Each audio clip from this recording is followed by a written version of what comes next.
Bless your heart. I'll curse it. Y'all about to get stitched up. Hi guys, it's me, Alexa from Alexa Plays Games. So today, I wanted to give you guys a good comprehensive review for Juju. Now, keep in mind, I still feel like she's a new brawler to me, so I don't consider myself a Juju expert at this point, but I did push her to max tier, mostly with randoms, until randoms gave me a headache around 900 trophies and I ran to my Brawlentine Eddy and begged him to save me from randoms. And then we, with the occasional help of our friends, including Frozen, who has become very humble apparently, kept pushing her even higher. While pushing her, I played her in pretty much every 3v3 mode except for event modes, including Hot Zone, Gem Grab, Brawl Ball, Heist, Knockout, and even 5v5 Knockout. So without further ado, let's get into it.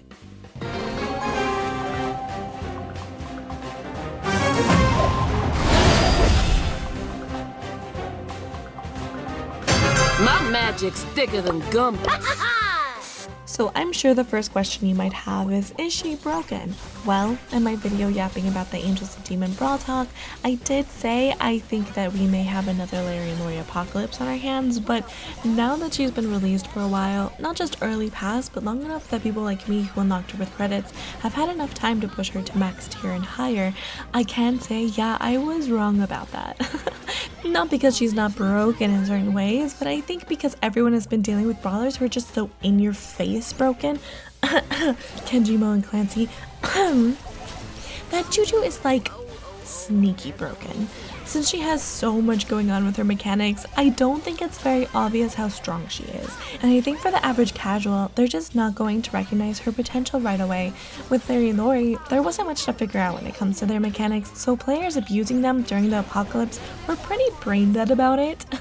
But with Juju, she definitely beats Larry and Lori if you play her right, but it may take some getting used to her more unique mechanics before you get to that point. You can't be brain dead while playing her. You have to have a good sense of how her mechanics work and how to use your environment to your advantage before you really start to notice how strong she really is.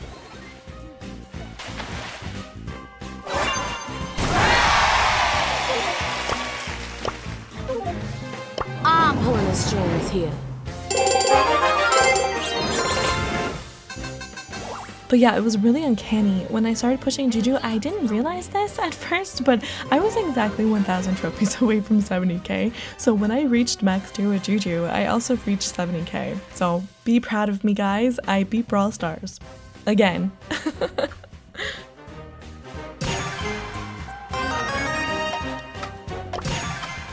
I didn't just play her in ladder, I played her quite a bit in ranked. Because Kenji and Mo are still on a rampage, no one banned her. It might be because we just got to Mythic when I was auto-locking her, maybe legendary players will start banning her more, but I was able to play her like 5 ranked matches in a row without her getting banned, which just goes to show most players don't think of her as a threat.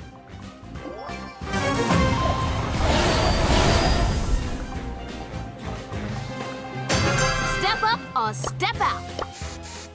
But let's talk about her many different abilities and why some might be a strength while others may be a weakness in certain situations. Of course, the reason I liked her right off the bat is her control mechanics, the slow she inflicts while walking on water, but also that her voodoo doll pet, Gris Gris, with her numbing needle star power, oh my god, it's just so satisfying. And I also sadly believe this will be the only part of her kit that gets nerfed. Because it's the most broken thing about her. But that's the thing, not every map has water, but almost every map has grass and earth. So how does she fare on maps like these? Just taking her basic attack into consideration. I think the main reason why she doesn't seem so threatening is because compared to broken throwers of the past, her basic attack really doesn't do much damage. It depends on what elements she's standing on. She does the most damage standing on Earth, but she doesn't have any added ability then, and her range is rather limited like Barry's range. Barry makes up for his lack of range with his healing abilities, area control, and super, not to mention his ice cream hangs around for a long time. But Juju's attack disappears as soon as it lands, so she doesn't really provide any annoying area control like Barry, Barley, and Tick, who all have basic attacks who stay on the map for a given amount of time, making their basic pretty annoying. This hot mess is gonna melt your soul, child. Juju's basic also has a delay to it. The closer her target is, the faster she attacks, so while she does have a lot of range in the grass, it takes a while to land, giving enemies plenty of time to get out of the way. Still, even though it does less damage than her earth shots, her grass shots can still be pretty useful when it comes to creating space for your team, but even though it gives her the same range as Piper, it's less threatening because Piper shots are much faster and deal like double the damage, making grass probably her weakest element at the end of the day. Without taking her gadget into consideration, we'll get to that later. But still, don't be afraid to throw from the grass. It can be pretty useful when it comes to charging up her super. But say she gets surprise attacked in the grass. She does less damage there, and she's a thrower, so she's squishy. So unlike most brawlers in the game, where being in the grass provides a lot of benefits compared to being out in the open, for Juju, it's her most vulnerable state to be in. So the maps I did best on were actually maps with plenty of walls and very little grass. Just patches here and there that I could use to throw long shots when needed, but I could easily step out of the grass to deal more damage to incoming enemies as well. I think the fact that her range changes too probably makes her feel less user-friendly compared to Larry and Lori, which is why she hasn't felt like a menace to society like other recently released brawlers. Y'all about to get stitched up. Doll makeup, soul taker. Does that make her bad though? It's complicated, so bear with me. Look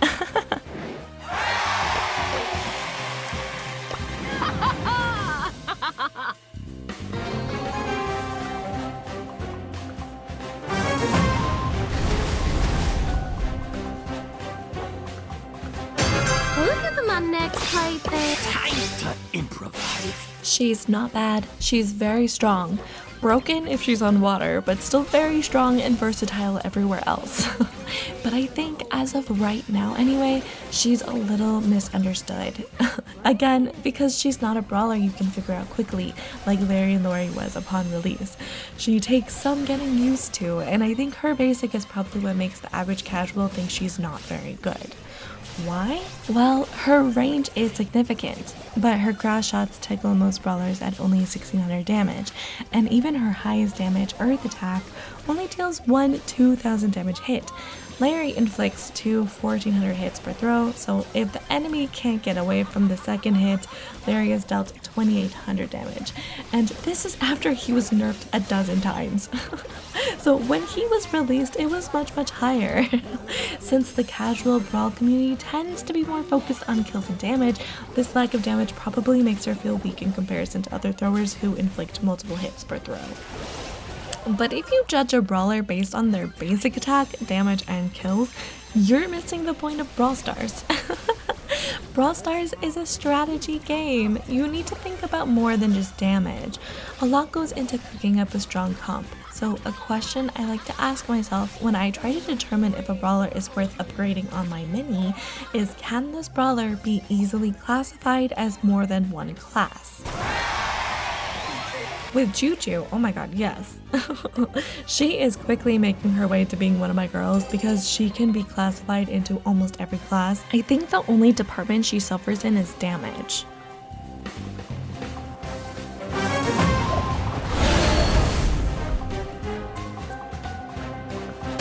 Bless your heart, a person.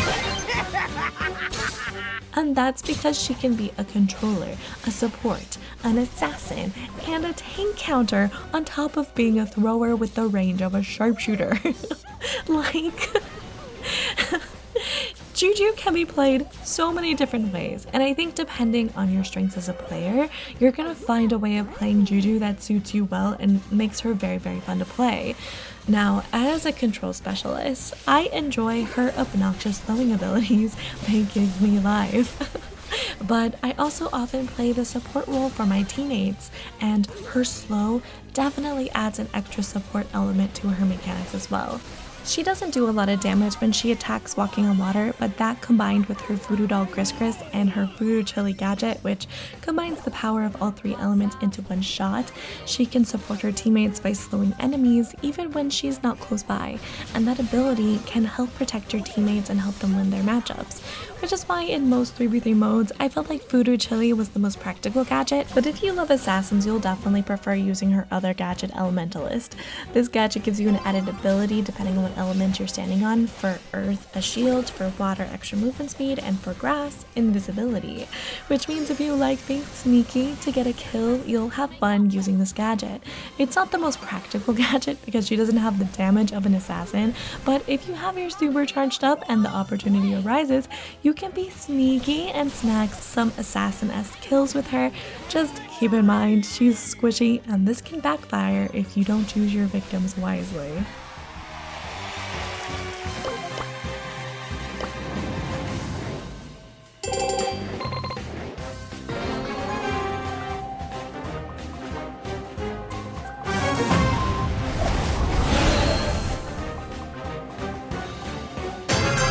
Skin you alive.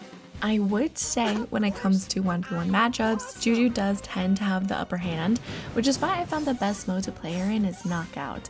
The fact she's a thrower and can defend behind a wall until she summons Gris Gris and then can go on the aggressive gives her the upper hand in the vast majority of matchups. And when I say the vast majority, I mean the vast majority. Like I said before, she may lack DPS, but she more than makes up for it with her other abilities. She is a thrower though, so just like with Larry and Lori, dealing with the more aggressive brawlers does depend on skill and having Gris Gris to help you out. Throwers are all squishy, so I would have been surprised if she wasn't squishy. However, it's not like she doesn't have the tools to help her deal with those very aggressive brawlers. I'd say the best gadget for dealing with the likes of Kenji and other very aggressive brawlers who counter throwers is Voodoo Chili. That's always so crucial when it comes to wearing down their health and hopefully summoning Gris Gris in time to defend you. Gris Gris is such an interesting pet too, because he's on the tankier side. Not like Charlie's Spiders or Tara's Shadows, but he's also not tanky like Nita's Bear, Bruce. His attack isn't the most accurate thing in the world. You can dodge it, but he's so unique because he can also walk on water. So like, for instance, if Juju is stuck on water in a 1v1 against, say, an Angelo, Gris Gris can still protect her. So yeah. I have mixed feelings. Overall, I think he's a very good pet. Maybe not the best pet, but a good pet, especially in these 1v1 matchups. Speaking of Angelo, and I know this is a tangent, so I'll get back to her matchups in a second. But isn't it so weird that Angelo can walk on water but Willow can't? They're from the same trio family, and Willow is a literal swamp monster. Like, why wouldn't she be able to walk on water too? Imagine how much higher in the meta my girl would be with that ability. But anyway, I digress. Or do I? Because I think I just brought up a very valid point without realizing it. Is a thrower who can walk on water an actual good thing? Because when you think about it, water walkers have been ranged brawlers up until now, and I think for a good reason. When you're on the water, you don't usually have walls to protect you, you're rather exposed, and since she's a squishy thrower whose range gets shorter when she's on water, I get pinched all the time while walking on the water.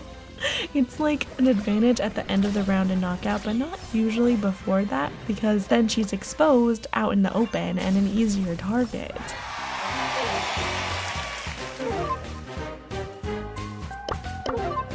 Vibe check. Straight fire.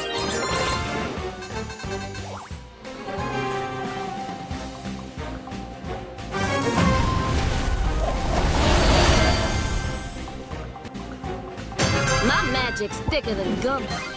This might also have contributed to why people think she's not very good. She has these abilities, but because she's a thrower, she survives best by hanging back and staying behind walls until she can summon Gris Gris. But I would say, if you are good enough at throwers to charge up your super quickly, you can definitely be a menace to society with Juju. especially with 1v1 matchups, since she has a favorable matchup with most brawlers due to her abilities and Chris's protection. She can't get very aggressive with brawlers who have a pierce attack because Chris can't protect her from them, so she's stuck behind a wall facing them. But against most brawlers, Chris has pretty solid protection, so she can get pretty aggressive with him on the map. Ultimately, I think another big reason why she doesn't seem very broken is because her best counters, speedy, aggressive brawlers who can run her down and avoid her basic easily due to the delay, are all at the top of the meta right now. You don't want a Kenji or a Daryl on top of you in general, and Mo counters throwers, so there's definitely plenty of broken counters to Juju out there right now, which might be why people don't think she's very broken. But when these brawlers finally get nerfed properly, which Supercell completely failed to do with the last balance changes, thank you Supercell, Juju might have more of a chance to shine. But as of right now, I'm cool with Juju being one of my secret weapons. Larry and Lori got nerfed recently, and while it's an HP nerf, pros are predicting this will really affect them in the new meta emerging after the balance changes, so if you're not sure if you should upgrade Juju or not, it seems safe to say that Juju may end up being the best replacement for the twins. Oh, you better bring it! Just get a good feel for her abilities, test them all out, and figure out which ones work best with your playstyle.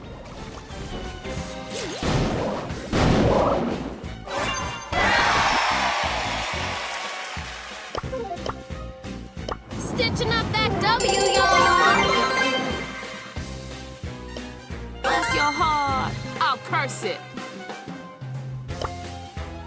Very demure, very mindful. So those are all my thoughts on Juju. As I said before, I'm just starting to really figure her out, so my opinions may change.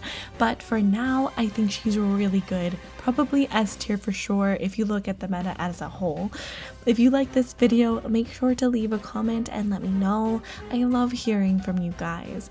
A big thank you to Eddy, Frozen, and Dr. Huesitos for the carries. You're all so goated. I'm working on a guide. I am almost done. I swear it's coming. But until then, play later, guys. Mwah.